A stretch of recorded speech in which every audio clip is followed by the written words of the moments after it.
ہمارے جو یہ امام نسائی ہے نا، نسائی شریف، جن کے سیاستہ، تو مسلمان مجاہدین جب ان کے گاؤں پہنچے نا تو وہاں سارے مرد بھاگ گئے تھے، ایک مرد بھی نہیں رہا، عورتیں ہی عورتیں تھیں۔ جب مسلمان مجاہدین کو پتہ چلا کہ یہاں تو عورتیں ہی عورتیں ہیں، تو انہوں نے یہ نہیں کہا یہ تو غیروں کی عورتیں ہیں، لوٹ مار کرو، قتل و غارت کرو۔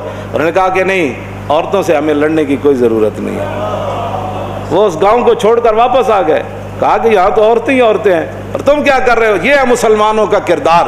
اور جب حاتم طائی کی بیٹی ننگے سر حضور کے سامنے آئی تو پھر رسول اللہ نے ان سے قید ہو کر آئی اور فرمایا کیا چاہتی ہو؟ کہا جی میں نے آپ یہاں نہیں رہنا، مجھے میرے بھائی عدی بن حاتم شام دوڑ گیا ہے، آپ مجھے سواری دیں اور راستے کا خرچہ دیں، زیادہ راہ دیں تو مجھے آپ آزاد کر دیں۔ حضور نے فرمایا یہ بھائی ان کو سواری بھی دے دو، ان کو کپڑے بھی دے دو، ان کو زیادہ راہ بھی دے دو اور ان کو بحفاظت شام روانہ کر دو۔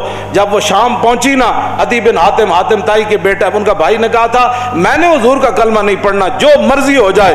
جب وہ بہن بھائی کے پاس پہنچی تو پہنچنے کے بعد اس نے پوچھا تو کہاں سے آ رہی ہے؟ انہوں نے کہا میں تو رسول اللہ کے دربار سے آ رہی ہوں۔ انہوں نے کہا پھر کیا ہوا؟ انہوں نے کہا میں تو قید ہو گئی تھی۔ انہوں نے کہا پھر تجھے قتل نہیں؟ انہوں نے کہا قتل کی بات کرتا ہے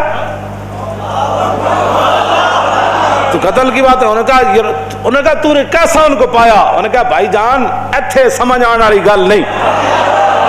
انہوں نے کہا میں تے نہیں مننا۔ انہوں نے کہا جلا ہویا ایک بار جا تے صحیح، تو ویکھ تے صحیح، تو آیا نہ درتے کیوں بد نصیبہ، ہزارہ رنگاں وچ رنگیں دے محمد۔ بہن دے کہن ہوتے عدی بن حاتم کہتے میں تو تیز سواری رکھی ہوئی سی، میں تو نس آیا، میں حضور دا کلمہ نہیں پڑھنا۔ بہن کہنے لگی ایک باری جا تے صحیح، یہ دسن والی گل کوئی نہیں، ایک باری تو جا کے چہرہ انور ویکھ تے صحیح، خلق عظیم ویکھ تے صحیح، انہاں دی اخلاق تے عادات ویکھ تے صحیح جلیا۔ وہ کہندے میں اتھوں نسدا آیا، نسدیاں پھر میں جدو آیا تو مینوں پتہ چلیا حضور مسجد نبوی شریف تشریف فرماون۔ کہندے میں جدو جا کے حاضر ہویا تو حضور اٹھ کھڑے ہوئے میرے واسطے۔ انہاں مولویاں پیراں خود اخلاق کے وجہ پیش کیتے، میں تو انہوں سچی گل کر رہا۔ ارے نہ چونکہ خود نہیں اس راستے تے چلنا سی، تے چونکہ ایسے تھے تو پھر چونکہ ایسے تھا تو پھر کیوں جی؟ اور جڑی عورت رو رہی سی اپنے عزیز دی قبر ہوتے، حضور قریب تو گزرے تو فرمایا اسبری۔ انہوں نہیں سی پتہ رسول اللہ فرما رہے ہیں، انہیں سر رکھے ہوا، غم چیز ہی ایسی ہوندی، اسی واسطے حضور نے فرمایا میرا امتی پناہ منگے، غم بندے نو تباہ کر کے رکھ دیندا۔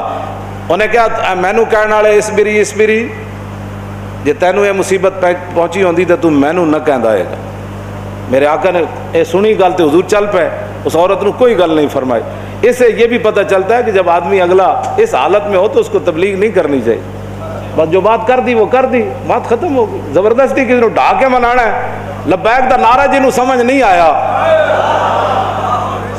ہوں تسی انہوں ڈھا کے کی منانا ہے؟ اور میں نے یہ دسو جیڑا اے نہیں کہندا حضور میں بھی لبیک کا اتنا ہی مانا ہے، حضور میں بھی حاضر، میرے بچے بھی حاضر، میرا مال بھی حاضر، میری عزت بھی حاضر اور میرے ماں باپ بھی آپ کے لیے حاضر۔ اس سے زیادہ لبیک کا کوئی معنی نہیں ہے، اور تاجدار ختم نبوت کے نعرے کا اس سے زیادہ کوئی معنی نہیں کہ ساری دنیا طے و بالا ہو جائے لیکن حضور کی ختم نبوت پر پیرا ہر صورت میں ہوگا، بس اس سے زیادہ تاجدار ختم نبوت کا ہاں جی، اس سے زیادہ لوگ ان کو سیاسی نعرہ بنائے پھرتے ہیں، پیڑا اور تے پھکیاں اور، امت اس نعرے پر کھڑی ہو گئی اور وہ نیچے اختلافات تھے امت ان کو بلا گئی، انہوں نے کہا بس بھائی لبیک۔ مسجد نبی شریف میں عرب بھی کہتے ہیں لبیک یا رسول اللہ، ہم عربی ہے لیکن یہ نعرہ تو ہاں جی مصری بھی کہتے ہیں لبیک یا رسول۔ پورا عالم اسلام نہیں پوری دنیا کہہ رہی ہے اس وقت لبیک یا رسول اللہ، ہاں لبیک یا رسول اللہ۔ تو اس سے بڑا اللہ کا کیا کرم ہو سکتا ہے کہ امت اختلافات کو بھلا کر حضور کی غلامی کے لیے جمع ہو گئی۔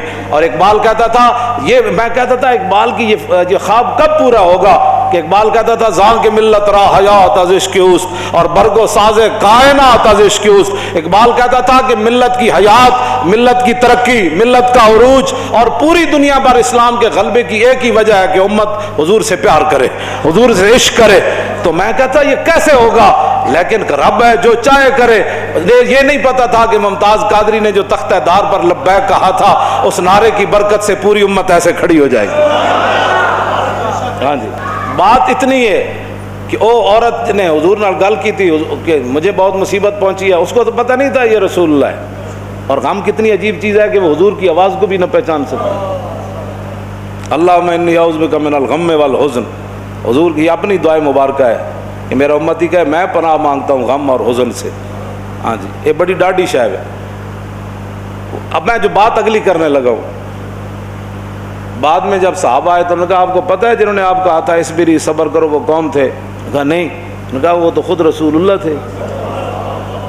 وہ میں نے حضور کو یہ جواب دیا ہے. وہ کہتی ہے میں پھر گئی جلدی جلدی حضور کے دربار پر. میں جو بات کرنے لگا ہوں وہ یہ ہے، وہ کہتی ہے جب میں حضور کے دروازے پر پہنچی تو میں نے کوئی وہاں چوکیدار نہیں پایا. 50 گارڈ اگے تے 50 پیچھے. اس حضرت صاحب نے سلام کون لوے گا؟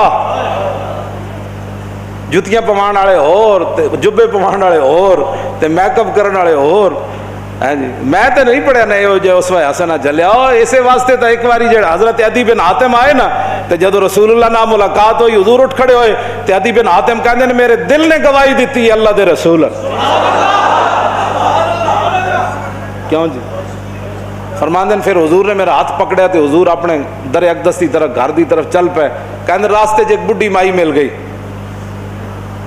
عورتوں ویسی گلاں نہیں مکدیاں تے مائی بھی ہوئے تو پھر بڈھی بھی ہوئے. کہندے انہوں نے اتنی لمبی گفتگو حضور نال کی تھی تے حضور دے چہرہ انور تے بھی ناگواری دے آثار ظاہر نہیں ہوئے کہ میرے نال مہمان ہے تو بس بھی کر رہا. کہندے میں کھڑ کھڑ کے تھک گیا، لیکن رسول اللہ نے ایک بار بھی اس مائی نو نہیں فرمایا کہ مائی بس کر اور کام تھوڑے. کہندے انہوں نے اپنی پوری گفتگو مکمل کی تھی تو پھر حضور چلے نہ جدوں. کہندے دوسری باری میرے دل نے گواہی دیتی حضور اللہ دے رسول. تو کہندے جدو رسول اللہ گھر تشریف لے آئے تو حضور دا ایک مبارک تلائی سی جہدے تے حضور آرام فرماندے سن. کہندے نے اودے وچ کھجور دی چھال بھری ہوئی سی، کھجور دے پتے بھرے ہوئے سن. اس تے او بدن مبارک سوندے سن جنہاں دے بارے حضرت انس کہندے میں 10 سال خدمت کی تھی. حضور نہ سلام لیا، ہزاراں واری لیا، حضور دے مبارک ہتھاں نوں بوسہ دیتا، چومیا. ما مسست خزن ولا حریرن ولا شیئن قط الین من کف رسول اللہ. نہ میں کوئی ریشم نو ہاتھ لایا، نہ کائنات دا کوئی اور نرم کپڑا ہو جائے میرے ہاتھ وچ آیا کہ حضور دے مبارک ہاتھ تو نرم ہاتھ ہوے. کیوں جی؟ حضور اس تلائی تے سوندے سن جہدے وچ روئی نہیں سی، کھجور دی چھال بھری ہوئی سی. نہ انہاں کدی چھال ہوتے سونے، نہ انہاں کدی بدر جانے، نہ انہاں کدی جناب تلوار پکڑ کے خندق وچ پہرے دینے. انہیں تو کہنا یہ لبیک والے کیا کر رہے ہیں؟ اسلام تو امن کا درس دیتا ہے. میں کہا دسو نا خندق وچ کتنے بندے آئے؟ کیوں جی؟ خندق وچ کتنے بندے آئے؟ یہ دسو نا قوم لوگوں نو. اذا جاءتکم جنود فارسلنا علیہم ریحا وجنودا لم تروها وکان اللہ بما تعملون بصیرا. اذ جاءوکم من فوقکم ومن اسفل منکم وزاغت الابصار وبلغت القلوب الحناجر وتظنون باللہ الظنون هنالک ابتلی المؤمنون وزلزلوا زلزالا شدیدا واذ یقول المنافقون والذین فی قلوبهم ما وعدنا اللہ ورسولہ فی قلوب مرض ما وعدنا اللہ ورسول اللہ غرورا. یہ تو منافق کا کام ہوتا ہے جب مشکل وقت او جی دیکھا گریک ڈاؤن ہو گیا اور میں کہا پھر کی ہویا. یہ تو منافق کا کام ہوتا ہے کہ جب مشکل حالات آئے تو کہ دیکھو جی جن کا وہ دیکھو جی اللہ رسول دے ساڑے نہ ہاتھ میں ہاتھ کرنے دا معنی کر رہے ہیں، لفظی معنی تو نہیں نہ بنتا. اللہ رسول نے تو ان کا لفظی معنی کیا بنتا ہے کہ انہوں نے کیا اللہ رسول کی طرف نسبت کر دی کہ ہمیں تو دھوکے سے دوچار کر دیا گیا. ہاں جی ہمارے ساتھ یہ دیکھو کیا بن گیا کہ جناب ہمیں تو وہ کہتے تھے ہمیں تو پیشاب کرنے کا جو خوف ہے کہ پیشاب کرنے جائیں گے بندہ مار دے گا. تو کیسر و کسرا کب فتح ہوں گے؟ یہاں مدینے میں تو پیشاب کرنے کی سہولت نہیں رہی. 25,000 کا لشکر. منافق کا کام ہی یہ ہوتا ہے کہ وہ جب صحابہ ادھر جو ہے وہ کیا کارنامے سر انجام، اور منافق ان کا بھی رب نے قرآن میں بیان فرمایا کہ منافق کہنے لگے کہ ما وعدنا اللہ ورسولہ وَإِذْ قَالَتْ طَائِفَةٌ مِّنْهُمْ يَا أَهْلَ يَثْرِبَ لَا مُقَامَ لَكُمْ فَارْجِعُوا وَيَسْتَأْذِنُ فَرِيقٌ مِّنْهُمُ النَّبِيَّ يَقُولُونَ إِنَّ بُيُوتَنَا عَوْرَةٌ وَمَا هِيَ بِعَوْرَةٍ إِن يُرِيدُونَ إِلَّا فِرَارًا. کیوں جی یہ منظر بیان نہیں کیوں نہ؟ چلو چلیے چلیے چلیے توبہ کرو. تھے حال ہی کوئی نہیں، 25,000 کا لشکر آ گیا، آج تے بچی کسی دی نہیں ہونی. کہنے لگے حضور گھر لوگ گئے پیچھے گھر میں بندہ کوئی نہیں کی بڑھے گا. اللہ نے فرمایا میرے حبیب گھر تے کاشانہ اقدس جدو آپ گھروں چل کے آ گئے تے آپ دا پیچھے گھر کوئی نہیں, صدیق اکبر دا گھر کوئی نہیں, فاروق اعظم دا گھر کوئی نہیں, عثمان غنی دا گھر کوئی نہیں, حیدر کرار دا گھر کوئی نہیں, انہاں دے گھر وکھرے آ گئے. میرے حبیب گھر لگے ہون دا مسئلہ نہیں, یریدون الا فرارا, اے تے چھا میدان چھڑ کے نسن لگے. سانو جی ہمارا لبیک سے تعلق نہیں ہے, مشکل ٹائم جو آ گیا, ہاں جی مشکل ٹائم, ہمارا لبیک سے تعلق نہیں, یہی تو بات ہے. لیکن قرآن, اقبال کہتا اگر درس قرآن ہم نے بلایا ہوتا, یہ زمانہ نہ زمانے نے دکھایا ہوتا. یہ منافقت کے کام ہوتے ہیں مشکل کے وقت. انہیں دسے ہی نہیں کہ رسول اللہ غزوہ خندق دے موقع تے خود تلوار پکڑ کے کیویں کھڑے ہو. جب 50,000 دا لشکر خندق دے کنارے آ گیا, عمر بن عبد بہت گھوڑا چناب چھال مرائی تے ادھر آ گیا, تے 50,000 دا لشکر اتنے آ گیا, تے سارے چاندے سن کے گھوڑے سمیت ادھر آ جان. اس وقت میرے آقا و مولا پھر خود تلوار پکڑ کے کھڑے ہو گئے, اور حضور کو اللہ نے دبدبا کتنا دیا, کانہ و فرد فی جلالتہ فی عسکر حین تلقاہ وفی حشمی لہو ہمم لا منتہا لکبائرہا وہمتہ الصغری جل من الدہر. یہ دوسرا حضرت حسان کا شعر ہے, پہلا امام بوصیری کا شعر ہے. فرمایا اللہ نے ہمارے آقا و مولا کو ہیبت اور جلال اتنا عطا فرمایا کہ حضور تنہا بھی کھڑے ہوتے تو محسوس ہوتا کہ حضور کی پشت پر لاکھوں کا لشکر کھڑا ہے. ہاں جی ہاں جی توجہ, حضور خود تلوار پکڑے. کیوں جی علیکم بسنتی ہے نہیں, یہ نہیں سنت کہ جب دین پر مشکل وقت آ جائے تو رسول اللہ خود تلوار پکڑ کر کھڑے ہو گئے. کیا یہ ان کے لیے سنت نہیں تھی کہ جب حضور کی ختم نبوت پر مشکل وقت آیا, حملہ ہو گیا اور حضور کی عزت پر حملہ ہو گیا, تو کیا قوم کے رہنماؤں کی, مذہبی رہنماؤں کی, پیروں کی, فقیروں کی, مولویوں کی یہ ذمہ داری نہیں تھی کہ خود میدان میں ایسے نکل آتے؟ یہ ہے نا علیکم بسنتی و سنت الخلفاء. کیوں جی الراشدین, اور سنت خلفاء کیا ہے؟ یہ تو حضور کا اپنا اس طریقہ مبارکہ ہے نا. سنت خلفاء کیا ہے کہ جب جنگ یمامہ میں مسلمہ آیا تو افضل الخلق بعد الرسل, آپ نے فرمایا بدری ہوئے یا غیر بدری ہوئے, بڑھا ہوئے یا جوان ہوئے, اکھاڑا صحابی ہوئے یا نابینا ہوئے, ہاتھ سلامت ہومن یا کٹے ہوئے ہومن, سارے یمامہ پہنچو.